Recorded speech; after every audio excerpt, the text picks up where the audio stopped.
खैबर पख्तूनख्वा के वज़ीर ख़ज़ाना तैमूर झगड़ा ने कायद-ए-आज़म के बाद इमरान खान को हकीकी अवामी लीडर करार दिया। 6 सितंबर को इम्पोर्टेड हुकूमत के खिलाफ पाकिस्तान की तारीख का सबसे बड़ा जलसा होगा। इस बारे में जानते हैं पेशावर से नवाब शेर से, जो इस वक्त तैमूर झगड़ा के साथ मौजूद हैं। बताइएगा नवाब शेर, क्या कहना है तैमूर झगड़ा साहब का? बिल्कुल, अवामी नेशनल पार्टी के सूबाई सदर एमल वली खान ने सूबाई वजीर तैमूर झगड़ा को मुस्तफ़ी होने के लिए अल्टीमेटम दिया है। मेरे साथ इस वक्त सूबाई वजीर तैमूर सलीम झगड़ा साहब मौजूद है, उनसे इस हवाले से बात करते।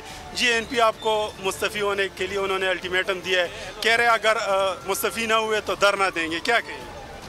मुझे थोड़ी सी हैरत भी हुई कि एमल वली जो कि असफंदियार वाली के बेटे हैं, जो कि वली खान के बेटे हैं, जो कि बादशाह खान के बेटे हैं, इस बात पे इस्तीफ़ा मांग रहे हैं कि मैंने ये कहा कि फाटा के लोगों को उनको वो हक मिलना चाहिए जो पाकिस्तान की वफाक ने उनसे वादा किया था, और कि खैबर पख्तूनख्वा को उनको वो हक मिलना चाहिए जो कि उनका एक मुआहिदा हुआ है वफाक के साथ, और कि मैंने उसके लिए एक जायज़, एक कानूनी स्टैंड लिया। 6 सितंबर को जब खान साहब दोबारा आएंगे, ये साबित करके कि जो अवाम की ताकत उनके पास है आज, वो पाकिस्तान की तारीख में पाकिस्तान के बनने के बाद, कायद-ए-आज़म के बाद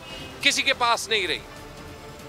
तो इंशाअल्लाह पेशावर ये साबित करेगा कि दुनिया में कोई ताकत, ये लड़का देख लें, ये अभी सामने आया है कि दुनिया में और पाकिस्तान में कोई ताकत नहीं है जो अवाम की ताकत को तोड़ सकती है। जैसा कि आप लोग देख रहे हैं कि तैमूर झगड़ा साहब का ये कहना है कि नवाब शेर आगाह कर रहे थे। सबसे ज्यादा व्यूज, सबसे ज्यादा रील्स और सबसे ज्यादा रेटिंग के साथ बोल अब भी नंबर 1 पोजीशन पर बरकरार। सब्सक्राइब करें और बेल दबाएं ताकि कोई खबर रह न जाए।